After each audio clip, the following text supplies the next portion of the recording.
तर आपण मुंबईमध्ये गिरगाव चौपाटीवर थेट जाऊया। त्या ठिकाणी रुपाली आहे। रुपाली, आपण पाहतो लालबागचा राजा आता गिरगाव चौपाटीमध्ये दाखल झालाय। इतरही मानांच्या अनेक गणपतींचं विसर्जन हे बाकी आहे। असं असताना आता लालबागच्या राजाच्या या विसर्जनाची एकंदरीत परंपरा आणि पद्धत नेमकी कशी असते, काय सांगाल?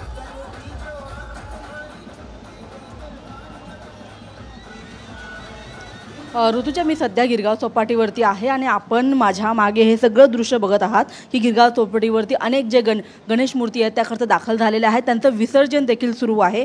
या सगळ्यामध्येच आपल्याला पाहायला मिळत आहे की जे सगळे गणेश भक्त आहेत त्यांचा उत्साह अजूनही कमी झालेला नाही आहे। अद्यापही ढोल ताशांच्या गजरामध्ये सगळे गणेश भक्त जे आहेत ते चौपाटीवरती दाखल झालेले आहेत आणि भावपूर्ण अशी खरं तर बाप्पाला निरोप देण्याची खरं तर ही वेळ आहे आणि त्याच्यामुळे ही संपूर्ण गर्दी आपल्याला पाहायला मिळत आहे। लालबागचा राजा देखील काहीच वेळापूर्वी खरं तर गिरगाव चौपाटीवरती दाखल झालेला आहे आणि पुढच्या काही वेळामध्ये खरं तर बाप्पाचं देखील विसर्जन केलं जाणार आहे। मात्र या संपूर्ण व्यवस्था आपण जर बघितली चौपाटीवरची तर खरं तर पोलिसांचा मोठा बंदोबस्त आहे, पालिकेचे अनेक कर्मचारी आहेत आणि या ठिकाणी जेव्हा बाप्पा येतो लालबागचा राजा तेव्हा त्याची खरं तर पूजा केली जाते, आरती केली जाते। त्याच्यानंतर खरं तर त्याला खोल समुद्रामध्ये घेऊन गेल्यानंतर पुढे त्यांचं विसर्जन केलं जातं।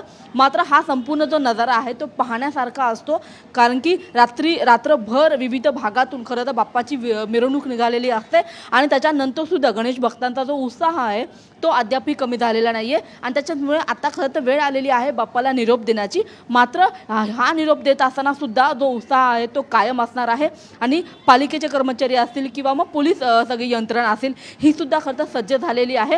या ठिकाणी बाप्पाला निरोप देण्यासाठी म्हणून स्वतः अनंत अंबानी सुद्धा खरं तर या ठिकाणी दाखल झालेले आहेत आणि आपण पाहतो की संपूर्ण चौपाटीचा जो परिसर आहे त्या संपूर्ण परिसर खरं तर गणेश भक्तांनी भरून गेलेला आहे आणि आता बाप्पाला पुढच्या काहीच वेळामध्ये निरोप दिला जाणार आहे आणि त्याची तयारी खरं तर आता या चौपाटीवरती सुरू असलेली आपल्याला पाहायला मिळत आहे।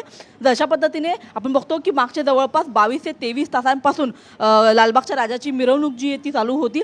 संपूर्ण आपण बघतो की जो थाट आहे लालबागच्या राजाचा तो आपल्याला पाहायला मिळतो। राजेशाही संपूर्ण आपण बघतो की मिरवणूक निघाल्यानंतर आता बाप्पाला निरोप देण्याची ही वेळ आलेली आहे आणि त्याच्यामुळे आता चौपाटीवरती बाप्पाला निरोप देण्यासाठी जी लगबग जी आहे ती आपल्याला सुरू असल्याची पाहायला मिळत आहे। गणेश भक्तांची गर्दी आणि त्या सगळ्यामध्ये बाप्पाला निरोप देणं हा संपूर्ण जो एक क्षण असतो तो खरं तर अनेकांसाठी भावनिक करणारा क्षण आहे आणि मात्र बाप्पाला निरोप देणं तेवढंच महत्त्वाचं आहे। पुढच्या वर्षीची पुन्हा एकदा वाट बघायची आहे आणि त्याच्यामुळे आता आपल्याला गिरगाव चौपाटीचा हा संपूर्ण नजारा जो आहे तो पाहायला मिळत आहे आणि पुढच्या काही वेळामध्ये खरं तर बाप्पाला निरोप देखील दिला जाणार आहे आणि त्याच्यासाठी साश्रू नयनांनी अगदी थोड्याच वेळात बाप्पाला निरोप हा द्यावा लागणार आहे। रुपाली आणि अक्षय दोघांचे धन्यवाद, तुम्ही सविस्तर माहिती दिली त्याबद्दल।